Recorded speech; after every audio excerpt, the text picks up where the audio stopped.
С 8 по 14 января Краснодарский филиал микрохирургия глаза имени Федорова проводит диагностику зрения и отбор на операцию: катаракта, глаукома, коррекция близорукости и лечение косоглазия. Адрес: город Назрань, улица Газдиева, 48. Телефон 8 928 793 47 90.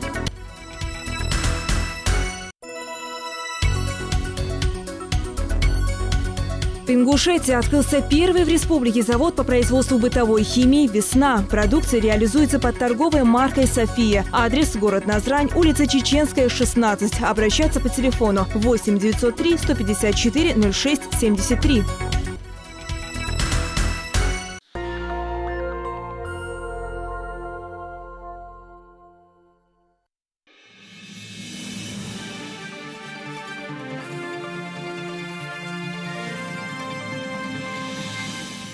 Юнусбек Евкуров принял особого гостя. Ученый и герой труда Михаил Залиханов получил от главы региона символ 25-летия Ингушетии. Экология стала самым громким словом в регионе в прошлом году. Подведем итоги 2017-го как года экологии. Совместить приятное с полезным. Как и где предпочитают жители региона проводить выходные, расскажем в выпуске.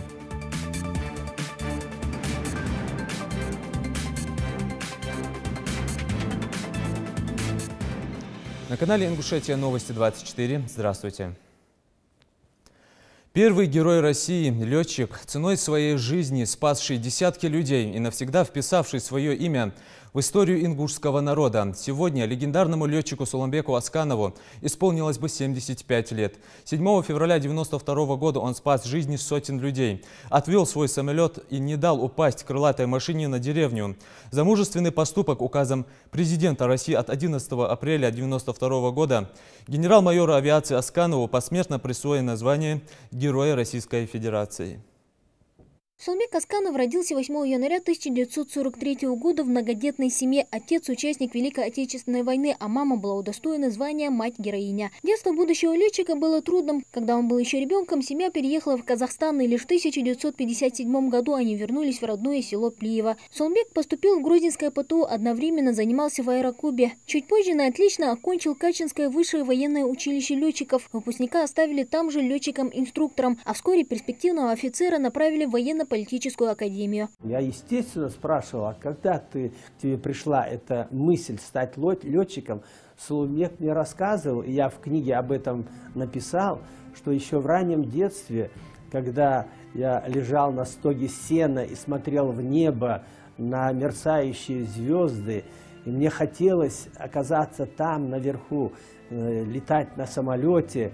И вот тогда именно в нем зародилась эта мысль стать военным летчиком. Суланбек Асканов одним из первых среди советских летчиков освоил МиГ-29, истребитель 4-го поколения, на котором и совершил свой последний полет. 7 февраля 1992 года при выполнении тренировочного полета в условиях плохой видимости им была потеряна пространственная ориентировка. Выйдя из облаков, Асканов увидел, что его самолет падает на поселок Воростянку. По правилам, летчик должен был медленно катапультироваться. У него было всего 2,5 минуты для того, чтобы принять решение и действовать. Летчик решает увести самолет как можно дальше от населенного пункта. Самолет упал в 100 метрах от ближайшего дома на окраине поселка. За этот героический поступок позже указом президента России ему посмертно присвоят звание Героя Российской Федерации. А спустя десятки лет в Липецкой области вновь соберутся сослуживцы Суланбека Асканова, для которых он был больше, чем просто инструктор полетной подготовки. В то же время он был требовательный.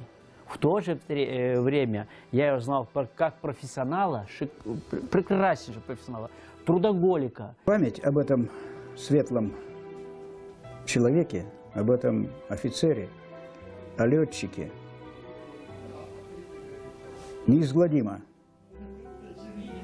среди ветеранов и последующих поколений. Коллеги и друзья, не привыкшие к сложным сочетаниям кавказских имен, называли Суланбека по-дружески Сергеем Сергеевичем. Так к нему и обращается один из журналистов во время записи интервью. Сергей Сергеевич, полет проходил нормально?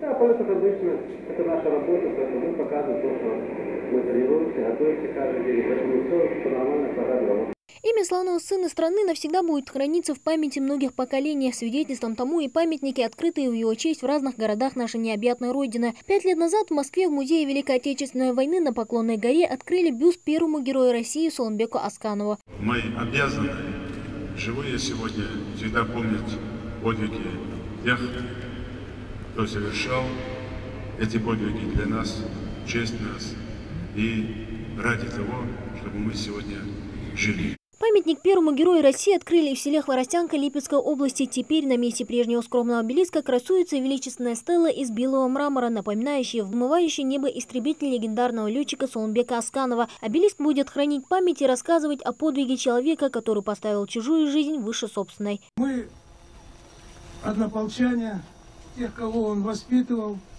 тех, с кем он служил, с кем летал, никогда не забудем это честное, красивое имя нашего командира.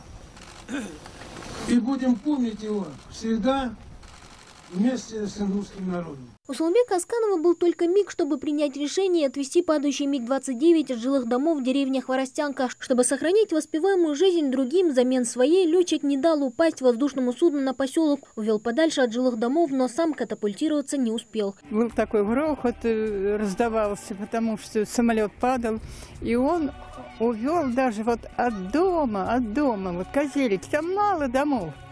И получилась воронка огромная. Он сам, сам он решил жизнь свою, а людей спас. А если вот он на Хворостянку упал в самолет, то тут была бы катастрофа. Был, конечно, очень сильный взрыв, аж зазвенели стекла в поселке. Ну а затем здесь в короткий период времени все же было отцеплено, отцепили военные. Ну и потом это все по крупицам, все потом восстановилось и сказали, что ценой жизни, спасая людей, еще раз повторюсь, Асканов совершил свой подвиг.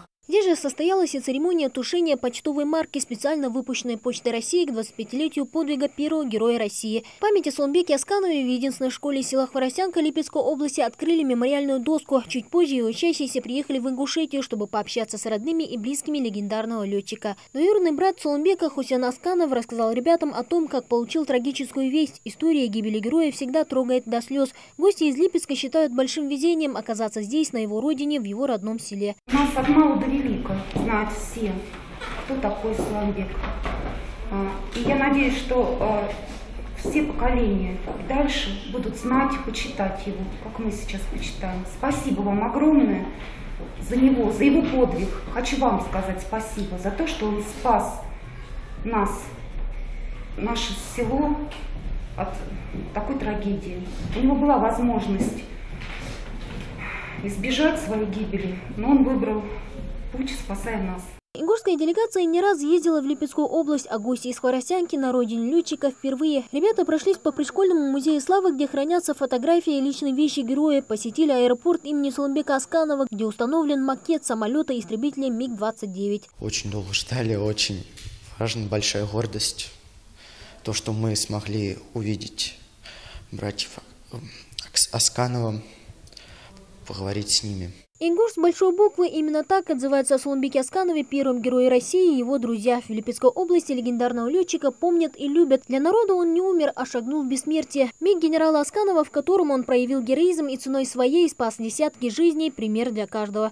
Мадина Пугоева, Новости 24. Летчик, за плечами которого блестящая карьера военного и доблестный подвиг во имя людей. Он всегда был, есть и останется в памяти не только Ингушетии, но и всей России, отметил глава Ингушетии Юнусбек Кевкуров. Мы всегда должны подчеркивать, это истории нам дано право, наш достойный народ среди народов Российской Федерации дал современной России первого героя России, первого героя. Мы всегда должны об этом говорить, мы должны это подчеркивать. Я стараюсь иногда, видя по телевизору слова, передачу про Сооронбека Асканова, когда я вижу, что нет слова первого, стараюсь им подсказать. Мы все должны этим гордиться, мы должны об этом говорить. И если мы это не будем говорить, то другие тем более не будут говорить. Это первый герой Российской Федерации. И значимость этого человека, она высока. Да, вот сегодня ему исполнилось бы 75 лет. И он на протяжении вот этих лет после своего подвига, подвиг, который он совершил, отдав свою жизнь за спасение жизни других. Вот бессмертный подвиг, он так называется, да? И с тех пор он продолжает, и до этого, и после этого продолжает делать все, чтобы республика звучала в хорошем смысле за пределами, далеко за пределами. Мы помним, как мы отмечали и 20-летие его подвига, и 25-летие его подвига. И это довольно серьезное масштабное мероприятие, как внутри республики, за пределами, так и за пределами. Хорошие песни, хорошие стихи, хорошие рассказы, хорошие воспоминания. Огромная любовь жителей и Липецкой области, и непосредственно на того места, где упал самолет, и района, и в целом и деревни Хворостянки, и того района, где служил Сулымбек, где стоял центр переподготовки. То есть и огромное уважение ветеранов, действующих военнослужащих воздушно-космических сил Российской Федерации именно по отношению к Сулымбеку Асканову. Поэтому, конечно, нам это знаменательно, и мы, если не можем каждый день об этом говорить, то в такие дни, в дни вот таких юбилейных там, или просто дня рождения человека такого, мы обязаны говорить об этом. Это тоже такой пример, хорошее явление для подрастающего поколения.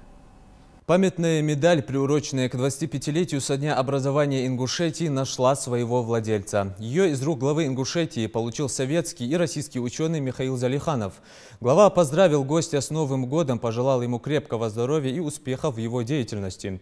Напомним, Михаил Залиханов – политический и общественный деятель, герой социалистического труда, академик РАН. Хотелось бы вам эту медаль вручить, так как вы с первого дня становления Ингушетии активно помогали, работали, наши многие вас знают не понаслышке. Спасибо. Хотел бы вам вручить в память о республике эту медаль и сказать, что хорошие дела они никогда не забываются. Спасибо большое. Мне очень приятно, очень много красивых, хороших зданий построили. Замечательно, улицы. Вы-то сами уже, наверное, привыкаете, а со стороны, когда через какой-то период видно всю эту красоту, все это изумительно. Мне было очень приятно сегодня ехать вот по этим дорогам вашим. Что меняется? Дай Бог успехов.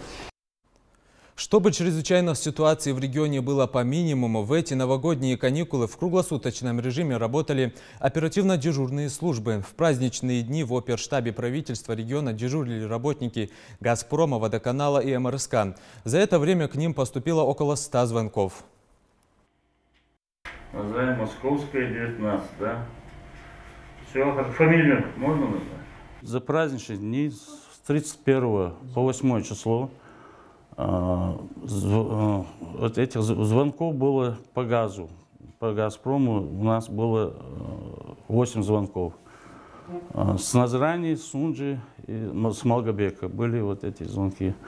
По электроэнергии возникали вопросы, звонки у нас было 80 звонков. И 3 по водоканалу. По этим 7 звонкам, по этим 7 нарушениям быстро были приняты меры, звонили в администрацию ихнюю и так далее. Наши диспетчерские службы, они все устраняли все эти неполадки, все эти нарушения.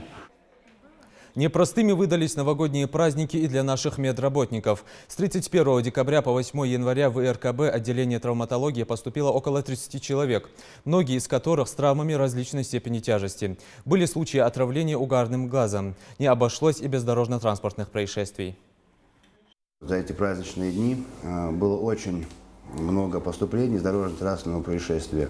В основном поступают молодые ребята с различными травмами.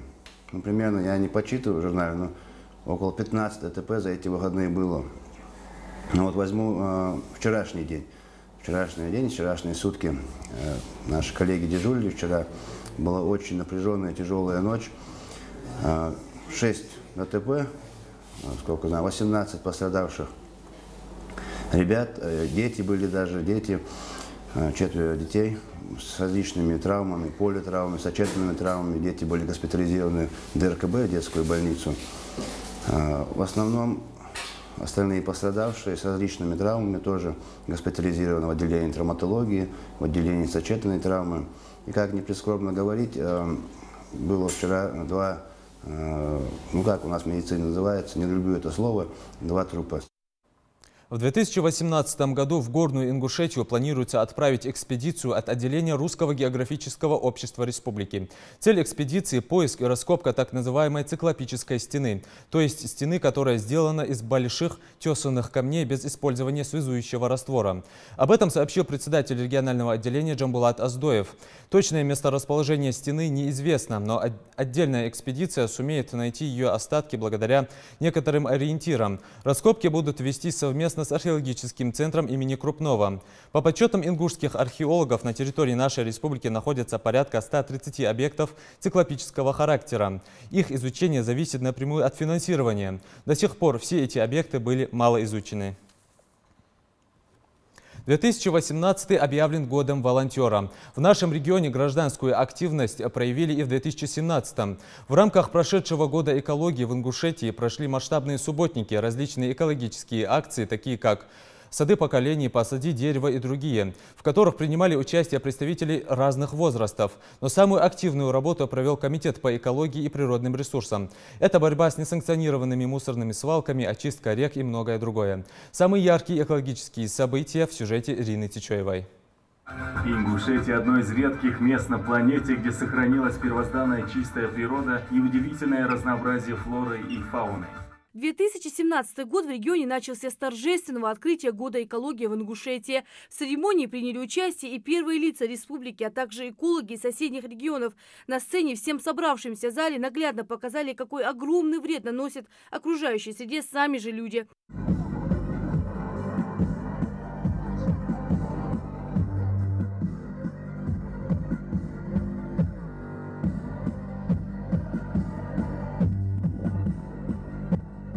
Юнсбек Евкуров отметил, что у республики большие планы заложить новые парки и скверы в различных населенных пунктах, благоустроить десятки родников. Времени мало, а работы много. И все это напрасно, если люди не научатся беречь окружающую среду.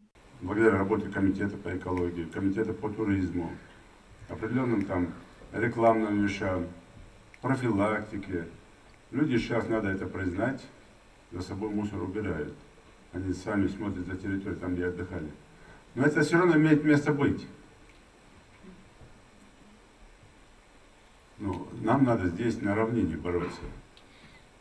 Работать так, чтобы мы представляли республику в другом виде. Год экологии наш разбит по направлениям. Это и создание, и запуск системы по обращению с отходами. Это и экологическая реабилитация водных объектов. Это экологическое просвещение, лесовосстановительные работы, мероприятия по охране объектов животного мира. Здесь на открытии прошла презентация наиболее ярких экологических проектов, выступление экспертов, концерт и призыв сохранить окружающую природу. Каждый год исчезает 137 видов животных из-за вырубки лесов. В итоге происхождение всей жизни деградируется до свалки. 90% морских животных погибает. 100 тысяч морских животных погибает из-за токсического мусора. Экологический год в республике заполнился открытыми уроками и лекциями, которые прошли во всех школах республики. Подрастающему поколению рассказывали, как важно бережно относиться к природе и не загрязнять окружающую среду. Ребята сами приняли участие в мероприятиях, постановках и стихах, рассказали свою любовь к природе, преобразившись в растениях. Березки, вдоль которых, взявшись за руки, идем. Вот что мы Родиной зовем. Помимо Помимо прочего, школьники смогли проверить свои знания в области экологии и на всероссийском экодиктанте, который прошел в апреле. Организаторы мероприятия преследовали цель повысить интерес учащихся к вопросам экологии. Какое растение изображено на значке Байкальского государственного природного биосферного заповедника? Вам предлагается 4 варианта ответов, и вам нужно выбрать один правильный ответ. Вы вносите этот один правильный ответ в банк ответов.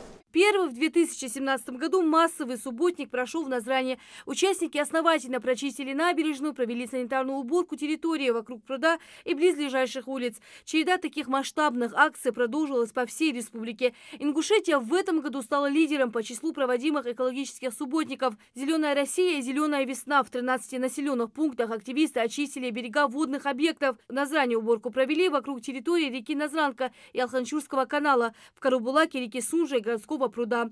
В акциях приняли участие люди разных профессий, словом, все те, кому не безразлична окружающая среда.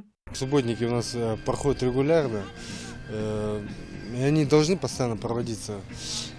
Не потому, что у нас грязно, а потому, что это должна быть как добрая традиция, чтобы люди приобщались к чистоте, порядку, приходили, собирались и делали нашу землю чище, опрятнее. Нам обозначили территорию. Вот мы здесь убираем, вот уже собрали как бы 3 мешка мусора. Вот, но на этом не останавливаемся, так что это очень такое вот хорошее дело. В рамках Года экологии в Ингушетии появились новые скверы и парки в разных населенных пунктах. Также сотни жителей приняли активное участие в акции «Сады поколения». Так, в рамках проекта «Посади дерево» высажено свыше 25 тысяч деревьев. Акцент сделали на новые школы, чтобы учащиеся росли вместе с этими саженцами и ухаживали за ними. Я вот сажаю дерево, чтобы в нашей школе было очень красиво. Еще одно масштабное мероприятие, прошедшее в этом году, всероссийская акция «Вода России», благодаря которой расчищены берега 20 рек Ингушетии. В ходе проведения акции собрали 205 тонн мусора и строительных отходов. В акции приняли участие около 107 тысяч человек. Нашему региону действительно за этот год удалось на порядок улучшить экологическую ситуацию. Эту тему затронули и на круглом столе, который прошел в рамках форума СМИ Северного Кавказа. Участники встречи рассказали о ситуации, в частности, с водными ресурсами. Говорилось об исчезновении водного потока в русле реки Сунжи на границе Ингушетии и Северной Осетии. Комитету также удалось создать первую особо охраняемую природную территорию регионального значения в Джейрахском районе Хоурхаст. Памятное природное место, овеянное таинством легенд. В Республике Ингушетия реализуется региональный план Года экологии, согласованный с Министерством природных ресурсов России, в который включено было 84 мероприятия, 3 из которых вошли в федеральный план Года экологии. Ингушетия за каждую свою акцию отвечает именно так, как это было. В рамках «Вода России» провели, сделали. Вызвать интерес нашего населения и вот повысить действительно эту гражданскую активность и ответственность. И вот здесь, когда просто именно Министерство природных ресурсов просто чуть-чуть, да, пытается сорганизовать это все в систему и поддержать, вот это самое главное.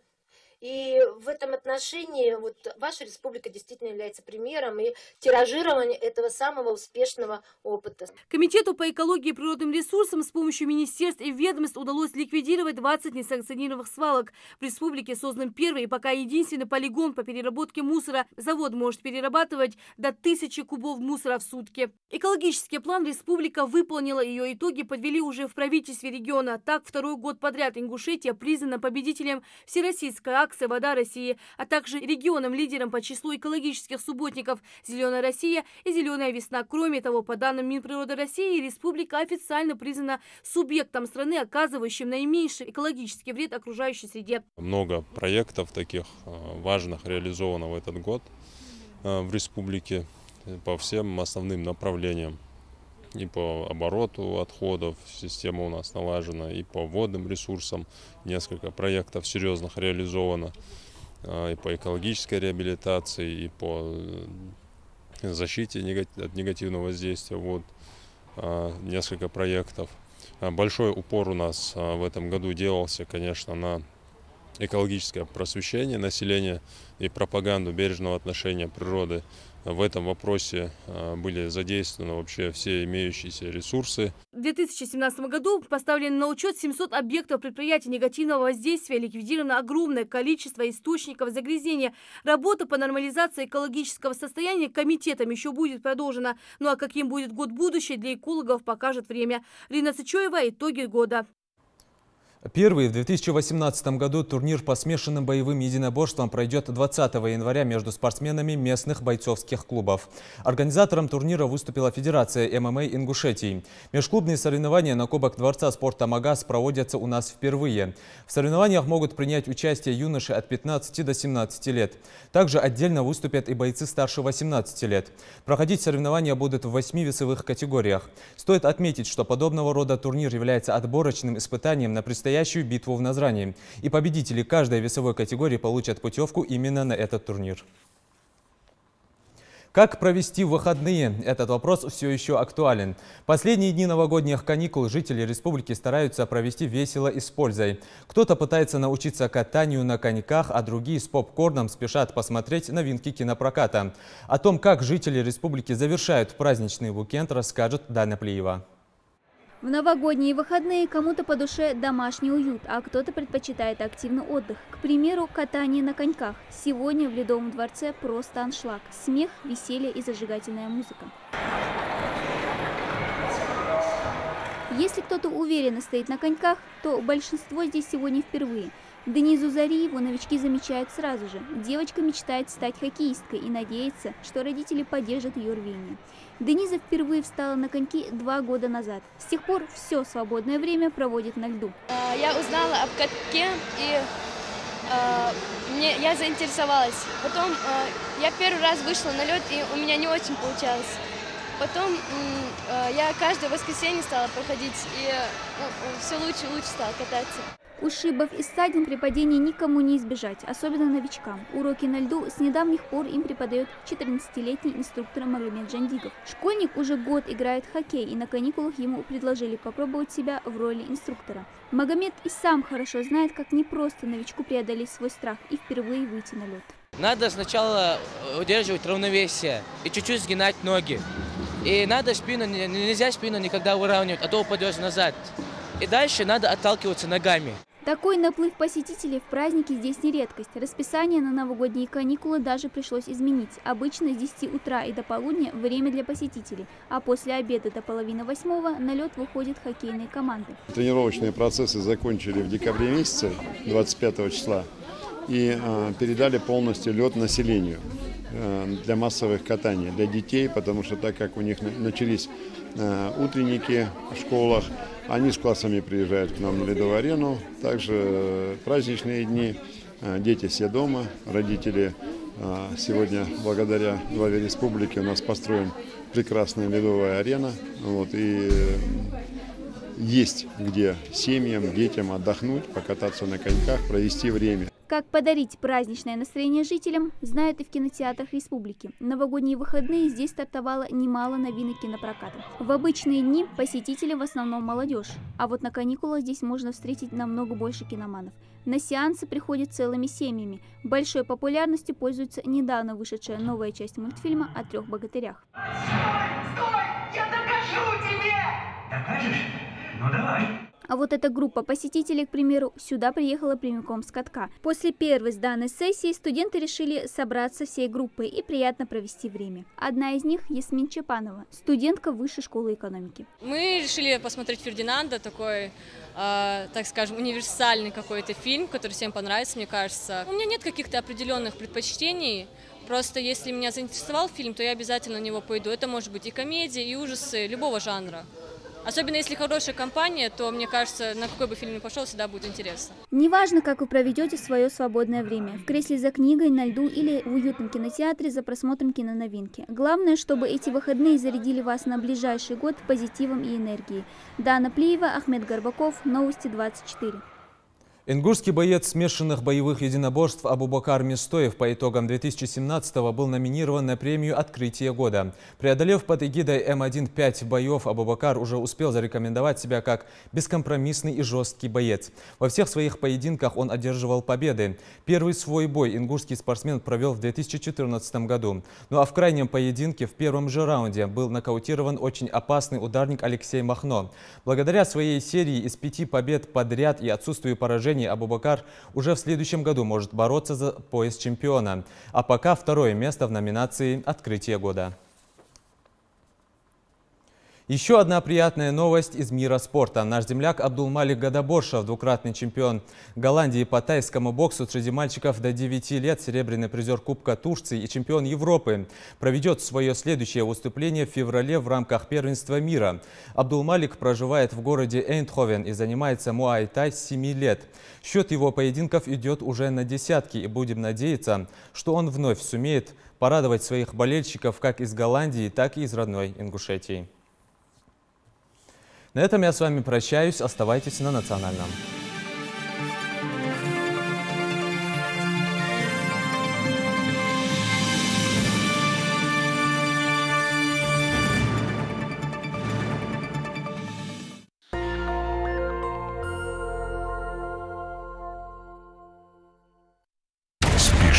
Долгожданные новогодние скидки на настоящее немецкое качество. Только в январе Окна Берта продлевает скидку 40% на все.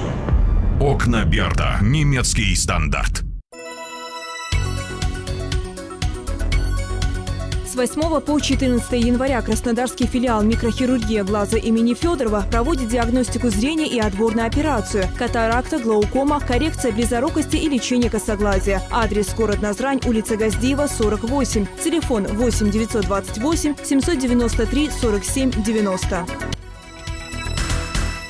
ВИП-клиник «Амина» – эксперт в области эстетической медицины. Только у нас лазерные системы для удаления новообразований и дефектов кожи, лазерное лечение кожных заболеваний. Проводим лазерную шлифовку лица с потрясающим эффектом кожи ребенка. Проводим ювелирную инъекционную пластику, лазерную эпиляцию и курсы эксклюзивных аппаратных процедур. Проводим подтяжку кожи и мимических мышц уникальными бионитями Аптос. Поразительные результаты омоложения введут в приятное заблуждение окружающих о вашем возрасте. ВИП-клиник «Амина». Ощутите завистливые взгляды на вашу новую внешность.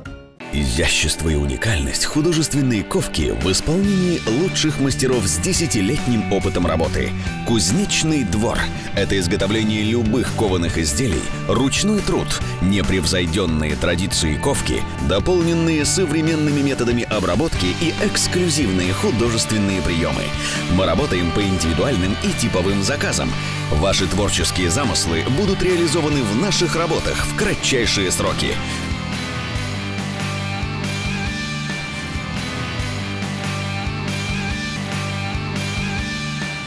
Кузнечный двор.